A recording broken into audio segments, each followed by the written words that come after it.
Welcome to एडुजोस में आप सभी लोगों का स्वागत है। दोस्तों, आज की इस वीडियो में पूछे गए प्रश्नों पर आधारित रेलवे के लिए टेस्ट लेकर आए हैं और ये वीडियो काफ़ी इंपॉर्टेंट है आपके एनटीपीसी एग्जाम के लिए और ग्रुप डी के एग्जाम के लिए जो कि आने वाले हैं। एनटीपीसी के कुछ एग्जाम्स अभी बाकी है क्योंकि अभी तक जो है वो 3 फेज़ का ही एग्जाम, 2 फेज़ का हो चुका है, तीसरे फेज़ का एग्जाम चल रहा है। तो 2020 में जो भी क्वेश्चन एग्जाम में पूछे जा रहे हैं इसी टाइप के पैटर्न पर आधारित ये चिंगारी टेस्ट है रेलवे का। इस टेस्ट में डिस्कशन भी किया जाएगा, आपको सभी सभी जो एक्स्ट्रा फैक्ट हैं वो इंपॉर्टेंट फैक्ट बताए जाएंगे। तो वीडियो में लास्ट तक बने रहिएगा। वीडियो पसंद आए तो उसे लाइक एंड शेयर जरूर कीजिएगा। सबसे पहला प्रश्न आपके सामने है, स्वर्णिम चतुर्भुज योजना की शुरुआत किसने की थी? देखिए, स्वर्णिम चतुर्भुज योजना से लगातार सवाल पूछे जा रहे हैं और स्वर्णिम चतुर्भुज योजना की शुरुआत यहाँ पर राइट आंसर हो जाएगा ऑप्शन डी, अटल बिहारी वाजपेयी जी ने शुरू की थी। स्वर्णिम चतुर्भुज योजना में जो देश के 4 महानगर थे, ठीक है, वो कौन कौन से महानगर है, ये क्वेश्चन आरआरबी एनटीपीसी में अभी पूछा गया है। तो देखिए, यहाँ पर राष्ट्रीय राजमार्ग जो महानगरों को जोड़ते हैं वो कौन कौन से महानगर जोड़ते हैं इसके अंदर, और कुल लंबाई कितनी है इसकी। तो स्वर्णिम चतुर्भुज परियोजना देश के 4 महानगरों को राष्ट्रीय राजमार्ग से जोड़ने वाली परियोजना है जिसकी लंबाई 5,846 किलोमीटर है। कितनी है? 5,846 किलोमीटर इसकी लंबाई है, याद रखिएगा। और यह दिल्ली, मुंबई, चेन्नई और कोलकाता को आपस में जोड़ती है। किसको किसको जोड़ती है? दिल्ली, मुंबई, चेन्नई और कोलकाता। यही सवाल पूछा गया है कई बार एग्जाम में, और ये भी पूछा गया था कि इसको किसने शुरू किया था। तो Atal Bihari Vajpayee, option D correct answer होगा। इसके बाद देखिए, अगला सवाल है, मन्नार की खाड़ी किन दो देश को अलग करती है? मन्नार की खाड़ी जो है वो किन दो देशों को अलग करती है? 4 ऑप्शंस आपके सामने हैं। करेक्ट आंसर इसका क्या होगा? करेक्ट आंसर हो जाएगा ऑप्शन नंबर बी, भारत और श्रीलंका को अलग करती है मन्नार की खाड़ी। ठीक है। पाक के बारे में तो आप सबको पता होगा, पाक जलडमरू मध्य, जिसको पाक स्ट्रेट कहते हैं। ठीक है, पाक स्ट्रेट जो कहते हैं, ये भी सवाल में कई बार आ जाता है कि पाक स्ट्रेट जो है वो ऐसे होगा, PALKSTRAIT।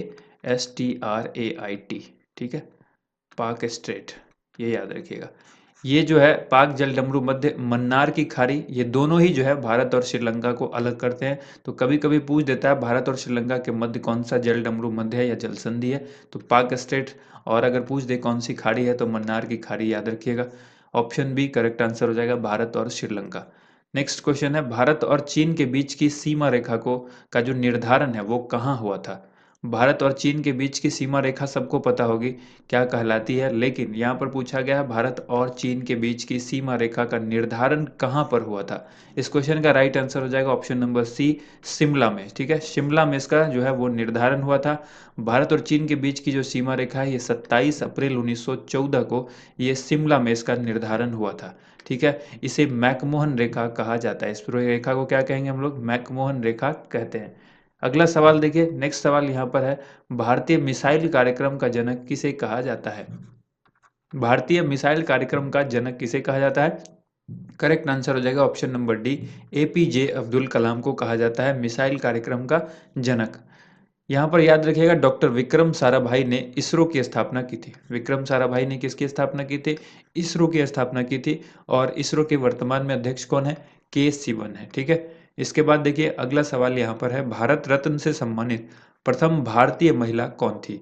भारत रत्न से सम्मानित पहली भारतीय महिला पूछा गया है और करेक्ट आंसर इसका हो जाएगा ऑप्शन ए, इंदिरा गांधी। तो इंदिरा गांधी इस क्वेश्चन के लिए राइट आंसर हुआ। यहाँ पर आपको याद रखना है कि भारत रत्न जो है वो देश का सर्वोच्च सम्मान होता है। देश का सर्वोच्च सम्मान क्या होता है? भारत रत्न होता है। अगर किसी को भारत रत्न मिला, इसका मतलब है देश का सर्वोच्च सम्मान उसको मिला। इसकी शुरुआत 1954 में की गई थी। आरआरबी एनटीपीसी 2020-21 में ये सवाल पूछा जा चुका है। ठीक है, किसकी इसकी शुरुआत 1954 में हुई थी। भारत रत्न सबसे पहले किसको मिला? वैज्ञानिक चंद्रशेखर वेंकट रमन को, जिसको कहेंगे CV रमन। ठीक है, CV रमन को सबसे पहले भारत रत्न दिया गया है, ये याद रखना है आपको। अगला सवाल देखिए, शक संवत पर आधारित राष्ट्रीय कैलेंडर का अंतिम माह कौन सा होता है? शक संवत पर आधारित राष्ट्रीय कैलेंडर का अंतिम माह कौन सा होता है? इस क्वेश्चन का करेक्ट आंसर हो जाएगा ऑप्शन नंबर बी, फागुन। ठीक है, शुरुआत जो होती है वो चैत्र माह से होता है और ये सवाल आरआरबी एनटीपीसी में पूछा जा चुका है कि इसकी शुरुआत जो है वो किस माह से होती है? चैत्र से होती है। लेकिन अगर यहाँ पर पूछा गया है कि अंतिम माह कौन सा है, तो ये फागुन आंसर हो जाएगा ऑप्शन बी। तो फागुन साल का आखिरी महीना होता है और चैत्र जो है वो पहला महीना होता है। शक संवत कुषाण वंश के राजा कनिष्क ने शुरू किया था। किसने किया था? कनिष्क ने शुरू किया था और ये भारत का राष्ट्रीय कैलेंडर है। ठीक है। इसके बाद देखिए अगला सवाल है, इटालियन ऑफ द ईस्ट किस भाषा को कहा जाता है? इटालियन ऑफ द ईस्ट किस भाषा को कहा जाता है? करेक्ट आंसर हो जाएगा Telugu, option number D right answer होगा। यहाँ पर याद रखिएगा। अगला सवाल देखिए, डीटीएच यानी डायरेक्ट टू होम सेवा की शुरुआत कब की गई थी? डीटीएच यानी डायरेक्ट टू होम सेवा की जो शुरुआत है ये किस वर्ष की गई? तो वर्ष 2003 में की गई थी। ऑप्शन ए इस क्वेश्चन का राइट आंसर हो जाएगा। ठीक है। सबसे पहले 2003 में डायरेक्ट टू होम सर्विस जो शुरुआत है डीटीएच की सेवा की, वो डिश टीवी ने शुरू की थी। किसने की थी? डिश टीवी ने। ये भी आप याद रखिएगा। किसके विरोध में गांधी जी ने कैसरे हिंद की उपाधि लौटा दी थी? कैसरे हिंद की उपाधि गांधी जी को दी गई थी और ये किस चीज के विरोध में गांधी जी ने इसको लौटा दिया था? क्योंकि इस तरह के सवाल गांधी जी से रिलेटेड अक्सर एग्जाम में पूछे जा रहे हैं। तो यहाँ पर याद रखिएगा इस क्वेश्चन का राइट आंसर हो जाएगा option number C, Jallianwala Bagh नरसंहार।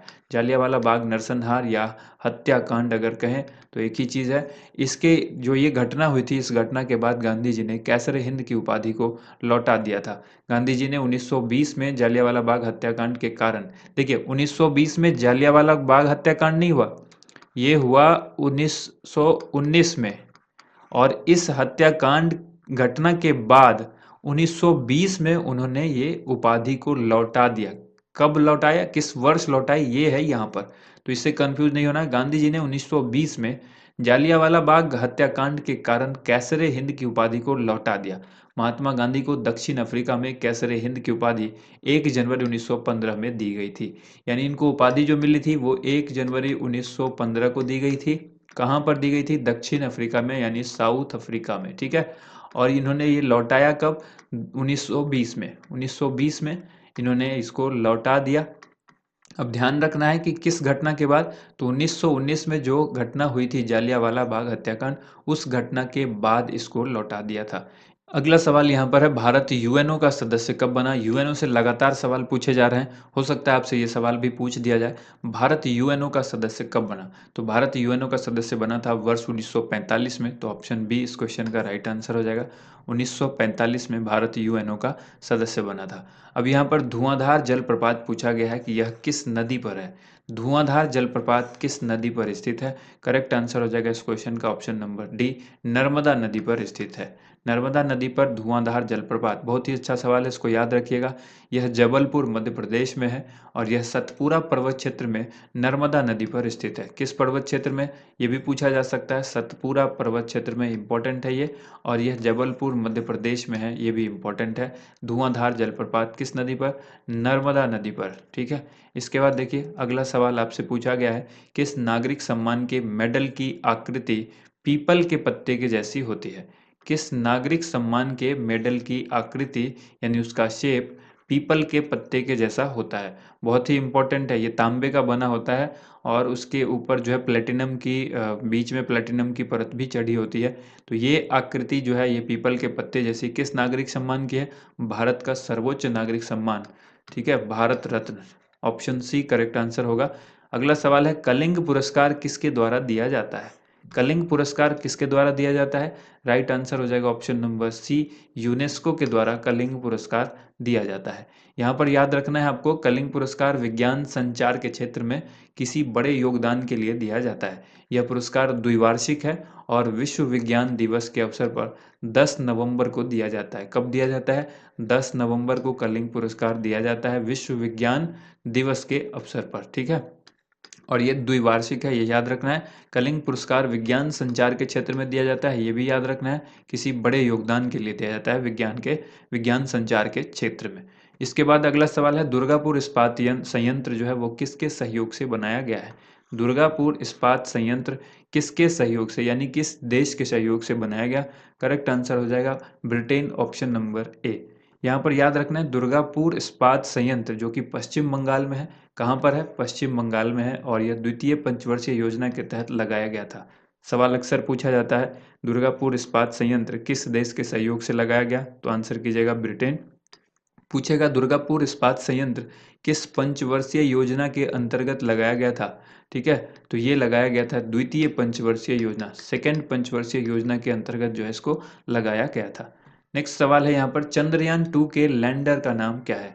चंद्रयान 2 जो लॉन्च हुआ था 2019 में, इससे कई सवाल पूछे जा सके हैं। और जो इसकी इम्पोर्टेंट वीडियो है चंद्रयान 1 और 2 की, वो हमने अलग अलग वीडियो बना दी है, तो आप उसको ज़रूर देखें। इस आई बटन पर आपको चंद्रयान 2 की वीडियो मिलेगी, और थोड़ी देर के बाद जो आई बटन आपको मिलेगा वहाँ पर आपको चंद्रयान 1 की वीडियो मिलेगी, तो आप उसको ज़रूर देखिएगा। चंद्रयान 2 के लैंडर का नाम विक्रम है।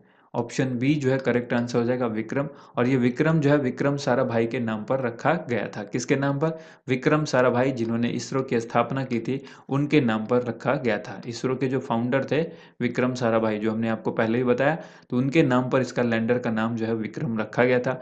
इसे सतीश धवन अंतरिक्ष केंद्र श्रीहरिकोटा से लॉन्च किया गया था। किसको? चंद्रयान 2 को। इसे GSLV Mk3 से भेजा गया था। किसके रॉकेट के द्वारा? किस रॉकेट? GSLV Mk3, जो कि भारत में निर्मित है। इसके रोवर का नाम भी याद रखिएगा, प्रज्ञान, और लैंडर का नाम बता ही दिया, विक्रम। इसे 22 जुलाई 2019 को लॉन्च किया गया था। इसके बाद देखिए यहाँ पर, फूलों की घाटी राष्ट्रीय उद्यान कहाँ पर स्थित है। फूलों की घाटी राष्ट्रीय उद्यान किस जगह पर स्थित है? यहाँ राज्य के नाम दिए गए हैं, या यूनियन टेरिटरी कहते हैं, ये अब वर्तमान में राज्य नहीं है, ये अब यूटी है, तो इसलिए कहाँ पर स्थित है? करेक्ट आंसर हो जाएगा ऑप्शन डी, उत्तराखंड में स्थित है फूलों की घाटी राष्ट्रीय उद्यान। यहाँ पर आपको याद रखना है कि फूलों की घाटी विश्व संगठन यूनेस्को के द्वारा सन 1982 में घोषित विश्व धरोहर स्थल नंदा देवी अभ्यारण्य का जो है वो एक भाग है, फूलों की घाटी राष्ट्रीय उद्यान। इसके बाद देखिए अगला सवाल यहाँ पर है, ऑक्जेलिक एसिड का प्राकृतिक स्रोत इनमें से कौन है। यानी किसमें आपको ऑक्जेलिक एसिड मिलेगा, ये प्राकृतिक स्रोत पूछा गया है। तो करेक्ट आंसर देखिए इसमें ऑप्शन नंबर जो ए है, टमाटर। टमाटर में सर्वाधिक आपको ऑक्जेलिक एसिड मिलेगा, तो ऑप्शन ए आपको यहाँ याद रखना है। अगला सवाल देखिए, वैसे इमली में भी पाया जाता है ऑक्जेलिक एसिड, लेकिन आपको याद रखना है इस क्वेश्चन के लिए जो प्रचुर मात्रा में है वो टमाटर के अंदर है। मानव के गुर्दे में यानी किडनी में अगर कैल्शियम ऑक्जेलेट की मात्रा ज़्यादा हो जाए तो उसके कारण पथरी या स्टोन जो है वो पैदा होता है। जो स्टोन आपने देखा होगा बीते कई वर्षों में इसकी संख्या काफ़ी बढ़ गई इसके मरीजों की। तो किडनी के अंदर जो स्टोन हो जाता है, वो स्टोन किसकी वजह से? कैल्शियम ऑक्जेलेट अगर ज़्यादा एकत्रित होगा गुर्दे के अंदर तो उससे स्टोन बनेगा। और भी कई सारे कारण हैं स्टोन बनने के, लेकिन ये उनमें से एक मुख्य कारण है। चींटी के डंक में फॉर्मिक एसिड होता है। कौन सा अम्ल होता है? फॉर्मिक अम्ल होता है चींटी के डंक में। ये कई बार एग्जाम में पूछा जा चुका है। इसके बाद देखिए अगला सवाल है, शंकु और छड़ किस में पाए जाते हैं। शंकु और छड़, जिसको हम लोग कहेंगे कोन और रड, कोन एंड रॉड, जो है ये कहाँ पर पाया जाता है? तो ये आंखों में पाया जाता है। ऑप्शन बी करेक्ट आंसर हो जाएगा, आंखों में पाया जाता है। यहाँ पर याद रखिएगा आंखों के रेटिना की संवेदी कोशिकाओं को छड़ यानी रॉड्स और शंकु यानी कोन्स कहते हैं। छड़ें जो है वो धीमे प्रकाश के लिए प्रति संवेदी होती है, जबकि शंकु हमें रंगों का आभास कराता है। यानी अगर बताएं कि छड़ जो है वो किसके लिए और शंकु किसके लिए, तो ये अलग अलग आप इसको याद रख सकते हैं। ठीक है, ये प्रकाश के प्रति संवेदी होती है, जबकि शंकु जो है ये कलर के प्रति होता है। ठीक है, कलर का हमें आभास कराता है। तो रंगों के लिए अगर पूछे कि कौन है, तो छड़ याद रखिएगा। और अगर लाइट सीधे पूछे प्रकाश के प्रति संवेदी कौन होता है, तो आप शंकु याद रखिएगा। ठीक है, ये आंखों के रेटिना में होता है। अगर आंख ना दे करके डायरेक्ट आपके ऑप्शन में रेटिना हो तो भी आप इसका आंसर रेटिना कर सकते हैं। इसके बाद सवाल पूछा गया है, अंतर्राष्ट्रीय परमाणु ऊर्जा एजेंसी का मुख्यालय कहाँ पर है। तो ये 19वां प्रश्न आपसे पूछा है यहाँ पर मैंने। अंतर्राष्ट्रीय परमाणु ऊर्जा एजेंसी का जो मुख्यालय है वो कहाँ पर है? वियना में है। वियना कहाँ है? ऑस्ट्रिया में है। अंतर्राष्ट्रीय परमाणु ऊर्जा एजेंसी का मुख्यालय ऑस्ट्रिया के वियना में है। यह दुनिया का सबसे बड़ा परमाणु सहयोग केंद्र है। इसे वर्ष 1957 में दुनिया के शांति के लिए परमाणु संगठन के रूप में स्थापित किया गया था। यानी शांति के लिए परमाणु, परमाणु जो है वो शांति के लिए है, और इसके दुरुपयोग को रोकने के लिए संगठन जो है वो लगातार कार्यरत है। यह संगठन परमाणु ऊर्जा के शांतिपूर्ण उपयोग को बढ़ावा देने और किसी भी सैन्य उद्देश्य के लिए परमाणु हथियार के इस्तेमाल को रोकने का काम करता है। नेक्स्ट क्वेश्चन यहाँ पर देखिए, त्वचा में स्थित कौन सा वर्णक हमें पराबैंगनी किरण से बचाता है। त्वचा में स्थित कौन सा ऐसा वर्णक है जो हमें पराबैंगनी किरण से बचाता है। तो राइट आंसर हो जाएगा मेलानिन, ऑप्शन नंबर डी। इसमें याद रखना आपको क्या है, इसमें आपको याद रखना है कि मेलानिन एक प्राकृतिक रंग द्रव्य या पिगमेंट है जो कि पृथ्वी के लगभग हर जीव में पाया जाता है। लेकिन इसमें इंपॉर्टेंट आपको ये याद रखना है कि मकड़ियों के अंदर मेलानिन नहीं पाया जाता। अगर आपसे सवाल पूछ दे कि इनमें से किस में मेलानिन नहीं पाया जाता, अब वहाँ पे लिखा हो मानव, ठीक है, इसके अलावा लिख दे यहाँ पर जैसे गाय, और फिर यहाँ पर लिख दे भैंस, और लास्ट में लिख दे आपको मकड़ी, तो फिर आप क्या कहेंगे, मकड़ी के अंदर जो है वो मेलानिन नहीं पाया जाता है, तो राइट आंसर हो जाएगा मकड़ी। इस तरह से हमने यहाँ पर इस वीडियो में 20 महत्वपूर्ण क्वेश्चन देखा इंपॉर्टेंट फैक्ट्स के साथ। अगर ये वीडियो पसंद आई है तो वीडियो को लाइक ज़रूर कीजिएगा, इस वीडियो को ज़्यादा से ज़्यादा शेयर भी कीजिएगा। थैंक यू सो मच, आप सभी लोगों का वीडियो देखने के लिए बहुत बहुत धन्यवाद।